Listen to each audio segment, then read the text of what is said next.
আমার মাথায় জখম হয়েছে, আমার সার্থক হয়ে গেছে। রহমাতুল লিল আলামিন আমার এই মাথার জখমের মধ্যে তার হাত মুবারক বুলাইয়া আমাকে আদর করেছেন। চিৎকার করে বলে সুবহানাল্লাহ।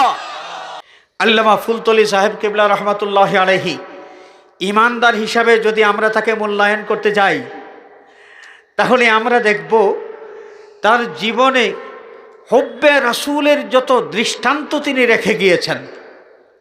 রসুলে পাক সাল্লাল্লাহু আলাইহি ওয়াসাল্লামের মহব্বত তার অন্তরের মধ্যে ভরপুর ছিল। তার একটা প্রমাণ আল্লামা সাহেব কিবলা রহমাতুল্লাহি আলাইহি যত মাহফিলে বয়ান করেছেন, যে কোনো বিষয়েই বয়ান করুন না কেন, যে কোনো বিষয়ে বয়ান করার ফাঁকে ফাঁকে কোনো না কোনো প্রসঙ্গক্রমে রসুল্লাহ সাল্লাল্লাহু আলাইহি ওয়াসাল্লামের মহব্বতের কথা তিনি আলোচনা করতেন। ঠিক কিনা বলেন? আল্লাহ রসুল সাল্লাল্লাহু আলাইহি ওয়াসাল্লামের তারিফ, আল্লাহর হাবিবের মহব্বতের আলোচনা যিনি প্রতিটি মাহফিলে কিছু না কিছু সময় করতেন। এত বেশি আলোচনা, হুব্বু শাইই আকসারা যিকরাহু, কোনো কিছুর প্রতি যদি মহব্বত বেশি থাকে, যাকে বেশি মহব্বত করা যায় তার আলোচনা বেশি হয়, তার আলোচনা কি হয়? বেশি হয়। হযরত সাহেব কিবলা রহমাতুল্লাহি আলাইহির আলোচনার মধ্যে হুব্বে রাসূলের বয়ান আমরা শুনেছি। তার বয়ানের মধ্যে রসুলে পাক সাল্লাল্লাহু আলাইহি ওয়াসাল্লামের মহব্বতের ফজিলতের কথা আমরা শুনেছি। তিনি আল্লাহর হাবিবের মহব্বতের প্রতি আমাদেরকে উৎসাহিত করেছেন। হুব্বে রাসূল যেন আমরা ধারণ করি, এই গুরুত্বটা আমাদের সামনে তুলে ধরেছেন। অতএব আমরা এটা মেনে নিতে বাধ্য যে আল্লাহর নবীর একজন আশিক উম্মত তিনি ছিলেন। নবীজির মহব্বতে তার অন্তরটা ভরপুর ছিল। আমরা যদি তার লেখনী আমরা দেখি, বক্তব্য যারা শুনেছি, তার লেখনী আমরা যদি দেখি, লেখনী নালায়ে কলন্দর কাব্যগ্রন্থ আল্লামা সাহেব কিবলা রহমাতুল্লাহি আলাইহির সংকলিত, তার রচিত একটা কাব্যগ্রন্থ নালায়ে কলন্দর।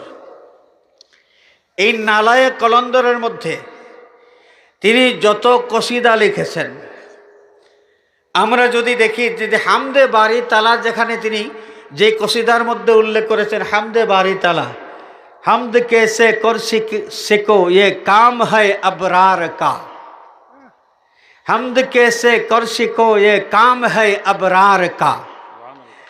আল্লাহর রব্বুল আলামিনের প্রশংসায় তিনি কসিদা লেখা শুরু করেছেন।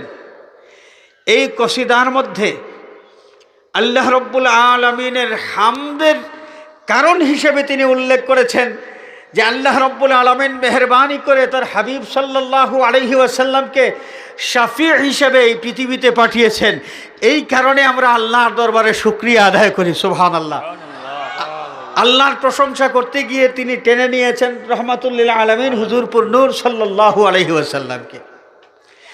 আমরা যদি নাতে রাসূল সম্পর্কে তার যে শেয়ারগুলো, এই শেয়ারগুলোর দিকে যদি আমরা তাকাই, আমরা দেখি যে এত উচ্চমার্গের যেই কথাগুলো তিনি বলেছেন। যেমন আমি এই মাহফিলের শুরুতে কিছু শেয়ার তিলাওয়াত করেছি।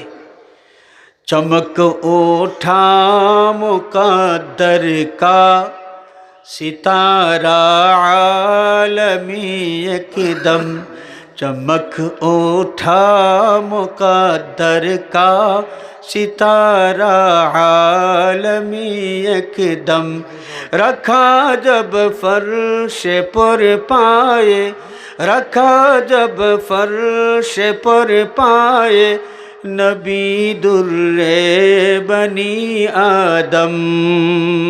सुबहानाल्लाह। আল্লাহর নবী সাল্লাল্লাহু আলাইহি ওয়াসাল্লাম পৃথিবীতে আগমন করেছেন, নবীজি তাশরীফ এনেছেন পৃথিবীতে। এই বিষয়টাকে তিনি কিভাবে উপস্থাপন করেছেন, কিভাবে মূল্যায়ন করেছেন, যে তাম সৃষ্টিকুলের ভাগ্যাকাশের তারকাগুলো ঝলমল করতে শুরু করলো। শুধু মানুষ নয়, শুধু মানুষের কথা তিনি এখানে উল্লেখ করেন নাই।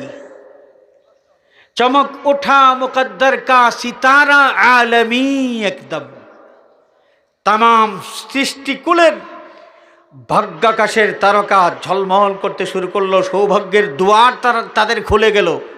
কখন? যখন আদম সন্তান থেকে মানুষ রূপে নবী মুহাম্মদ সাল্লাল্লাহু আলাইহি ওয়াসাল্লাম এই পৃথিবীতে শুভাগমন করেছেন। সুবহানাল্লাহ। হাজিরিন, আমাদের নবীজির রূপ, নবীজির ইতিহাস কয়েক ভাগে বিভক্ত।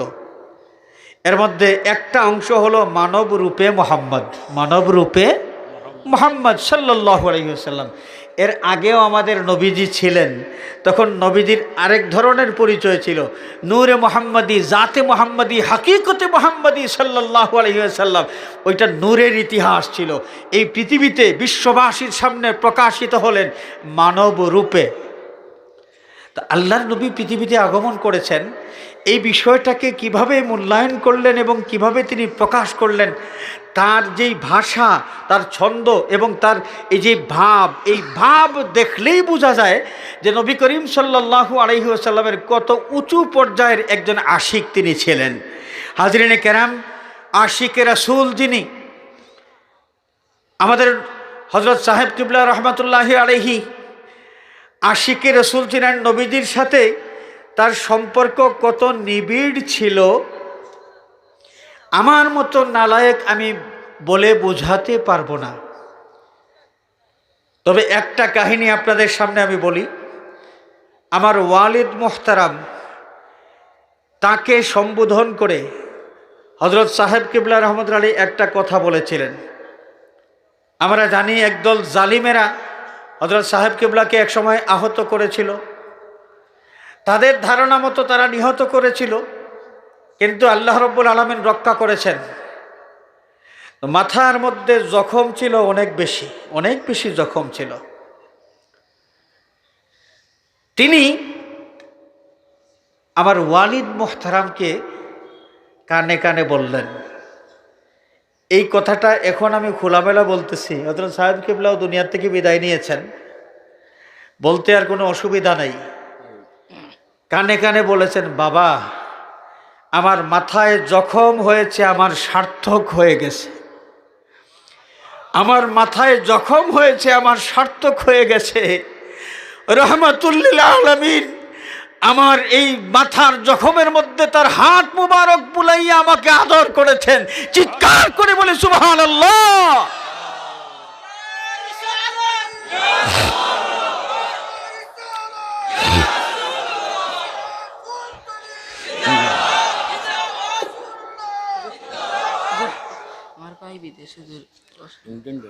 হাজিরিনে কেরাম,